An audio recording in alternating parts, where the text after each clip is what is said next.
Hi hello అండి. సరదాగా topic చెప్పుకుందాం.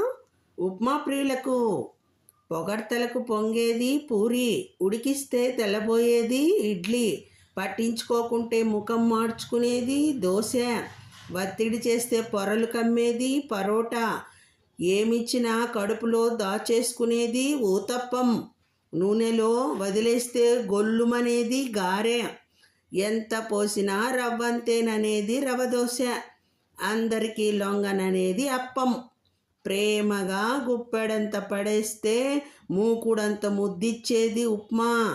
ఉప్మానెందుకర్రా ఆడిపోసుకుంటారు? నచ్చిందండి వీడియో? నచ్చితే వీడియో లైక్ చేయండి. Okay, thank you all. Bye bye.